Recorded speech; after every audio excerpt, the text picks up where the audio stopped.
अस्सलाम वालेकुम। मैं आदिल हुसैन, आपका दोस्त, आपका होस्ट, खुशामदीद कहता हूँ आपको अपने यूट्यूब चैनल पुरस्रार कहानियों में। मैं बिल्कुल ठीक हूँ और उम्मीद करता हूँ कि आप सब भी अल्लाह के करम से बिल्कुल ठीक होंगे। मेरी आप सबसे गुजारिश है कि मेरे चैनल को ज़्यादा से ज़्यादा सब्सक्राइब करें, मेरी स्टोरीज़ को लाइक करें, कमेंट करें, उनको शेयर करें। थैंक यू, मुझे आपकी सपोर्ट की बहुत ज़्यादा ज़रूरत है। चलते हैं अपनी कहानी की तरफ। ये वाक़या मेरी दादी ने, जो अब मेरे हमारे बीच नहीं है, अल्लाह ताला उनको जन्नत नसीब करे, उन्होंने मुझे सुनाया था। वो बताती हैं कि उनका ताल्लुक़ इंडिया के किसी शहर से था। बेसिकली इंडियन थी, इंडिया से हिजरत करके जब पाकिस्तान के वक्त में वो आए थे तो इंडिया से आई थी। अच्छा, जिस ज़माने का दादी वाक़या बताती हैं, वो कहती हैं कि वो बिल्कुल यंग थी, उनकी उम्र कोई 15-16 साल के लगभग होगी। मेरी दादी की एक आँख पत्थर की थी, ज़ाया हो चुकी थी, जो ये उससे कंसर्न है चीज़ बिल्कुल।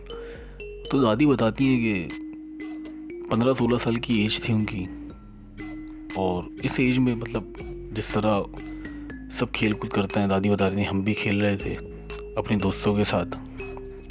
मगरिब का वक्त बहुत करीब करीब था और सब दोस्तें अपने अपने घर वापस चली गई थी। दादी बस घर से मतलब करीब ही खेल रही थी, तो वो अपने घर की तरफ वापसी उन्होंने की, तो अचानक देखती हैं आसमान की तरफ कोई एक हांडी उड़ती हुई जा रही है।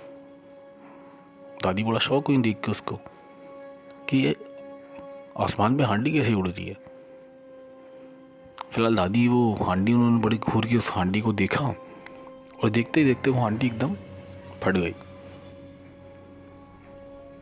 और फट के ज़मीन पे गिरी। दादी ने उसको बड़ी गौर से देखा और चीखती हुई घर की तरफ गई, क्योंकि उनकी आँख में एक तकलीफ़ शुरू हो गई थी। और कुछ लम्हे बाद जब वो अपने घर के अंदर दाखिल हुई तो उन्होंने नोटिस किया कि उनको एक आँख से बिल्कुल नज़र नहीं आ रहा। उन्होंने अपनी वालदा को सब बताया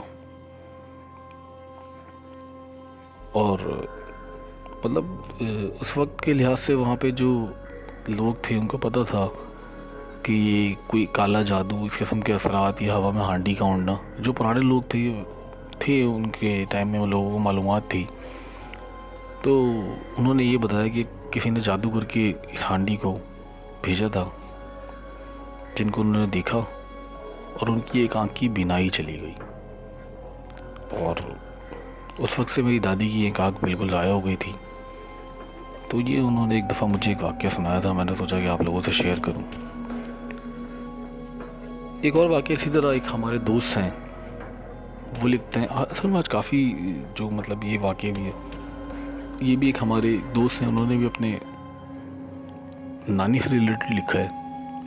वो कहते हैं कि मलीर में एक पार्क है, जहाँ वो बिल्कुल उनके घर के सामने पार्क है उनकी नानी वहाँ बैठी हुई थी पार्क में, और बताते हैं वो इर्द गिर्द बच्चे भी खेल रहे थे घर के, और घर से बिल्कुल सामने पार्क था, मगरिब का वक्त बिल्कुल करीब था।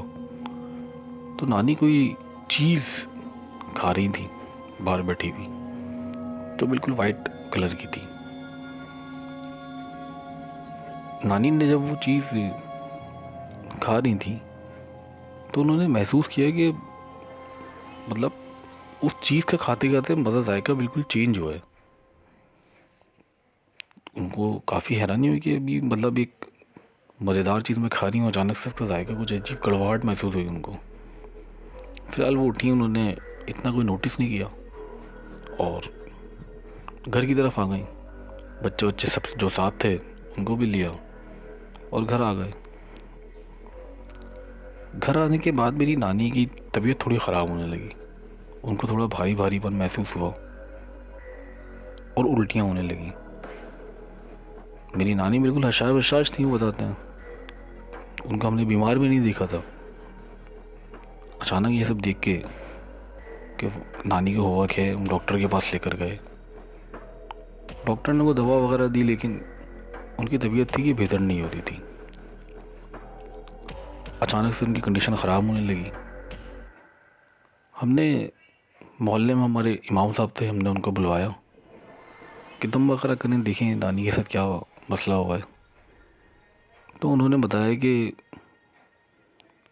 ये जहाँ पार्क में मगरिब के वक्त बैठी हुई थी, वहाँ पर जन्नात के बच्चों का कुछ गुजर था और इस वक्त ये कोई चीज़ खा रही थी।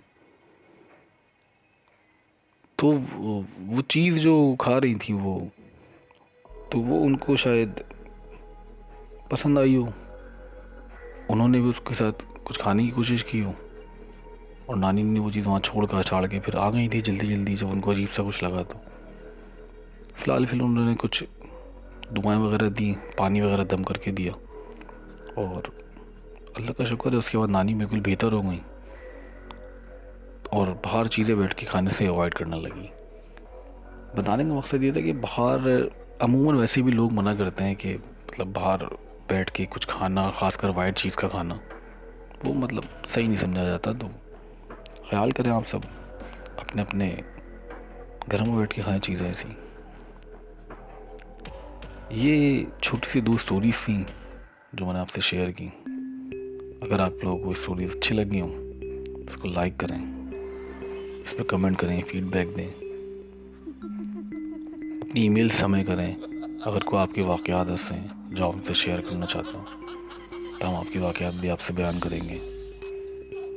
आपकी बहुत सारी दुआओं के साथ आपसे इजाज़त चाहता हूँ।